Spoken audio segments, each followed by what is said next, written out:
I want to thank TV47 and Chris for all they do to help us put on our program. Today, as you can see by my shirt, we're in the middle of summer reading. Adventure begins at your library. Today, our performer is Brian Reaves. He's a magician from Pell City. Thank you so much for coming early. Thank you. Thank you for having me. I appreciate it. We are glad you were here. Tell us about yourself. I know you're from Pell City. Yeah, I am from Pell City. I've been doing magic for over 30 years. Really, I've enjoyed every aspect of it. It's been a lot of fun. I got started in magic a little later than most people do.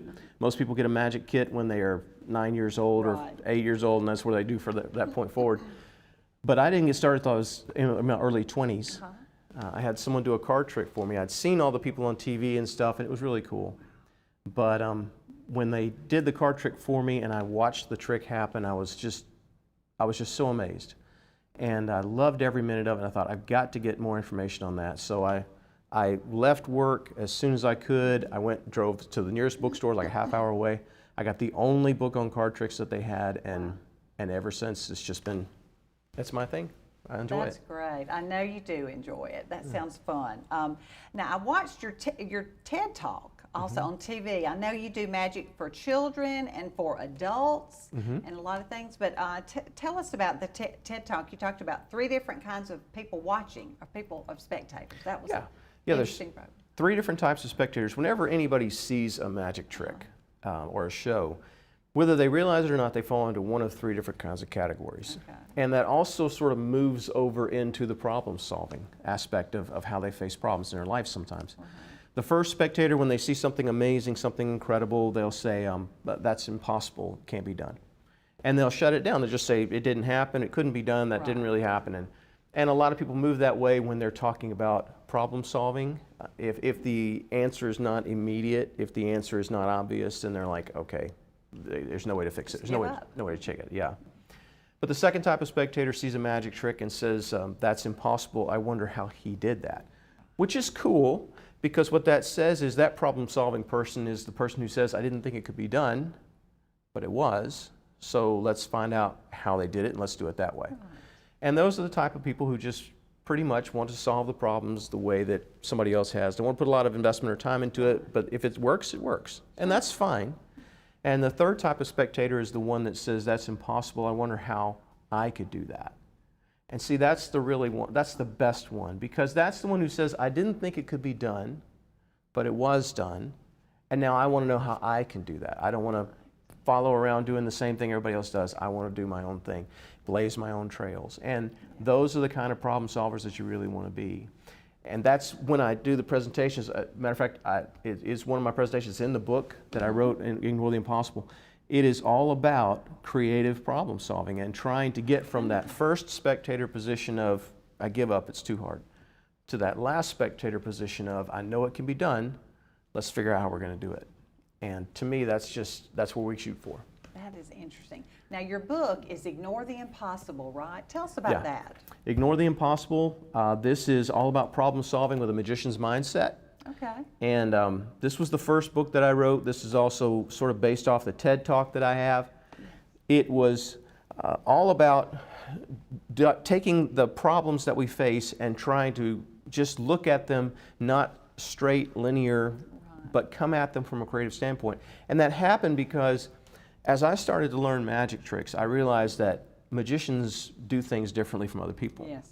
You know, we have to think differently from other people. We have to look at things differently. And so in the process of doing that, I realized that as I learned to do more and more tricks and illusions and things, my approach to problem solving in other areas of my life started to change. Subconsciously, I didn't realize I was doing it, but instead of looking for that direct, obvious answer, I started looking for creative ways to accomplish what we needed to accomplish. So great life skills. Yeah, and I just wanted to share that with other people. You know, that you can do this. It's not that difficult. It's not that impossible. And as a matter of fact, in the book, I actually present one of the best illusions ever created by Harry Houdini. I explain exactly what he did, and then the whole concept of what we try to do is by the end of the book, you tell me how he did it. And it's hopefully we've stretched your thinking to the point that you really can. Yeah, that's Interesting. Yeah. Well, I see now why you were named the you were 5-time named the Birmingham Magician of the Year, and you've been an internationally recognized close-up and stage magic champion. Explain that, the close-up and stage magic. Okay. Every year we have conventions for magicians, and they meet all over the United States. Right. Some of them have competitions where you just have a chance to perform for just a few minutes, and then you're judged, and it goes on from there. I like to do those competitions quite often. Sure. It's sort of a personal challenge for me. Yeah. And I've won the close-up championship. I've won that first place. I've won People's Choice Award on a close-up for different thing. I've won stage magic awards for that as well. So it's just a personal pushing thing. There are a lot of magicians that don't like to do stuff like that. That's okay. Yeah. But to me, I think it's fun, and it does allow it. And to me, it allows me to create something fun and different. And then I always usually take that I've spent months creating and put it into the show after the competition's over anyway. So Good.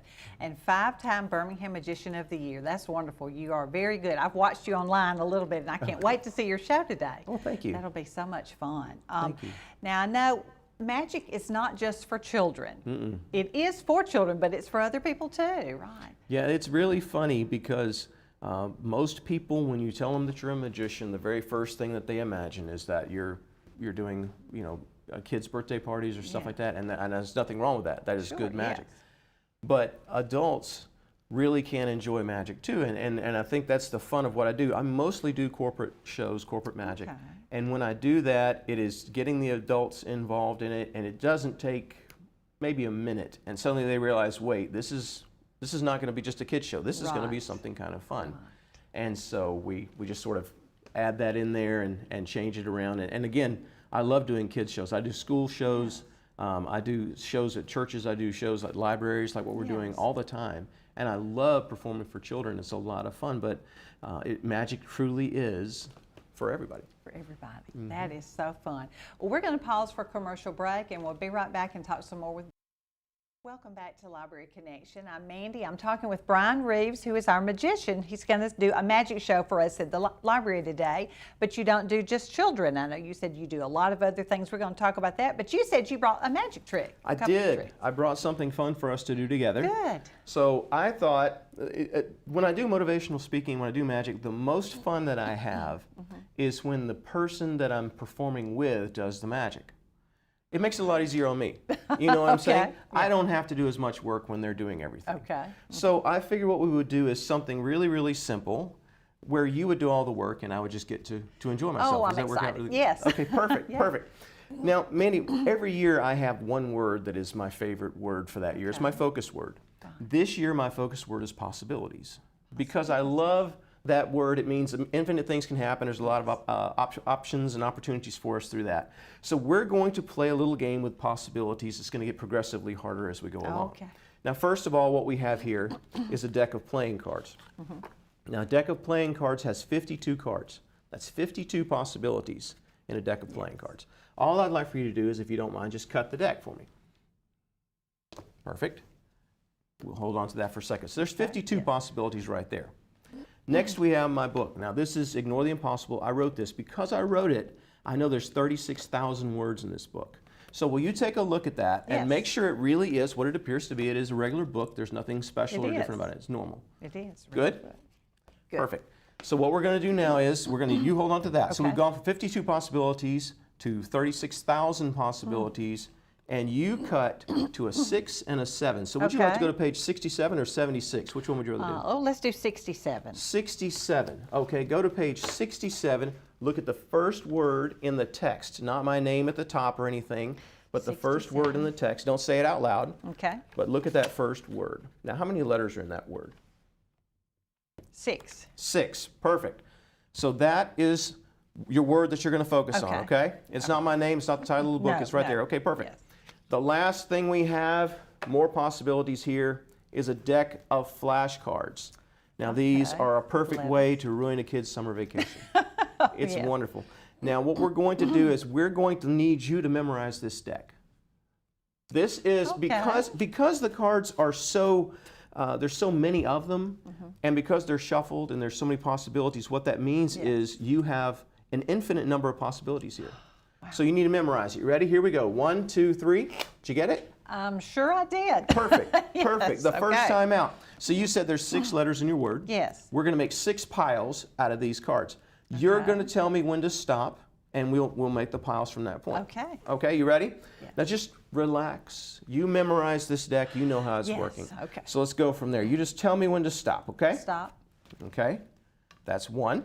Tell me again. Stop. That's 2. Tell me again. Stop. You are doing great. Stop. Okay. Stop. Perfect. One more time. Stop. There we go. And these are the ones that we're not using. Yes. These are just off to the side. We forget about those. So 6 places that you stop me, and all I'm going to do is just pull from the cards exactly in these 6 piles that you made. What was the word that you were thinking of, by the way? Tricks. Tricks. Really? Yes. Yes. Well, that's kind of cool for a magic book then. It is. That's kind of It's kind of timely. That's kind of neat. So the words, you stop me. Let's see. You stop me on a, well, that's kind of neat. You stop me on a T. Okay. You stop me on an R. You stop me on an I. A C. A K. And an S. Out of that entire deck, all of these cards, you stopped me exactly where we needed to be. That was really good. You did a great job. I'm a magician. You're now. a magician. That's why we do this. I don't have to do anything. See, you did such a great job.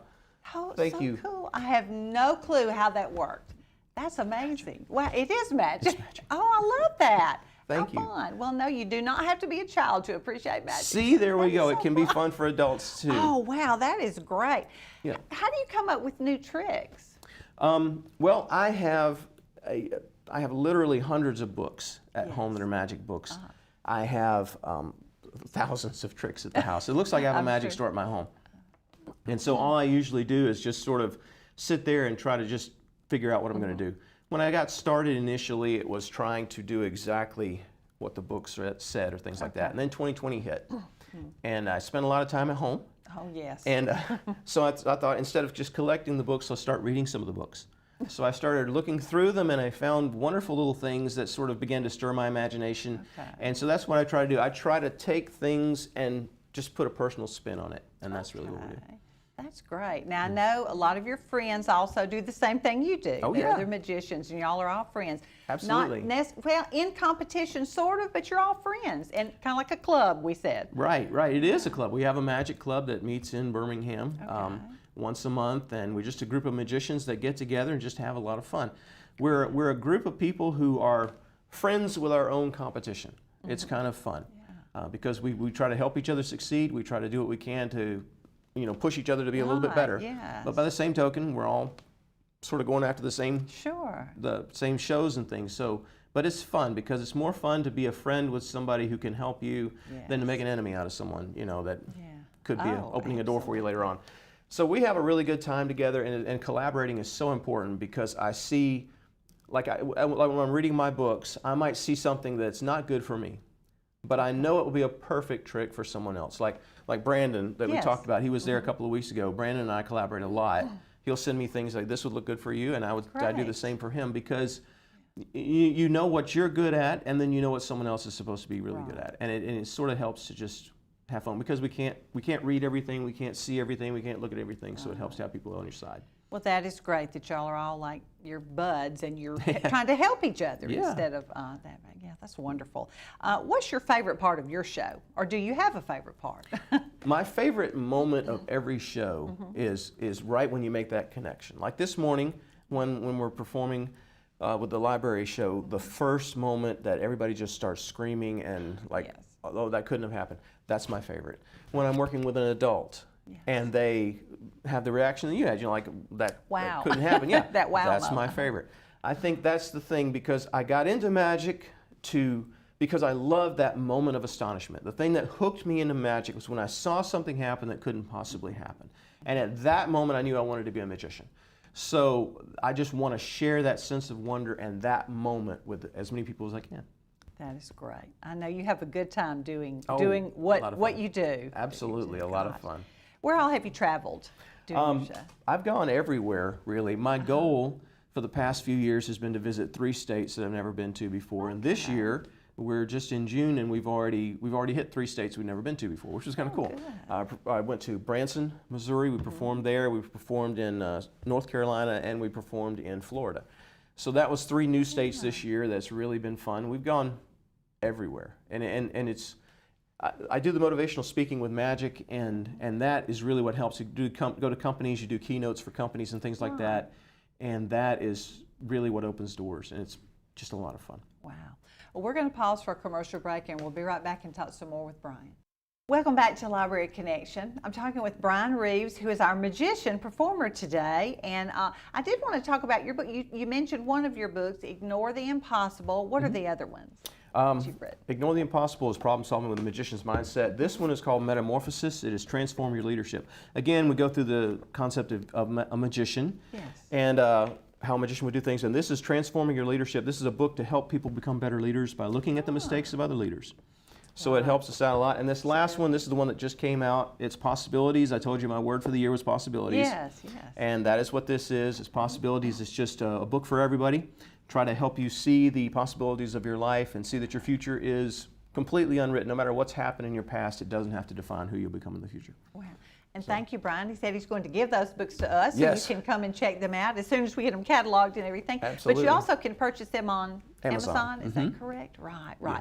Now, I want you to talk a little bit more about the motivational magic, or where you speak to corporate events, things like that. The motivational speaking, I used to be a corporate trainer for 30 years. I did a lot of corporate training for companies, and it was, you try to get information across to people and hope that they'll retain it when they leave.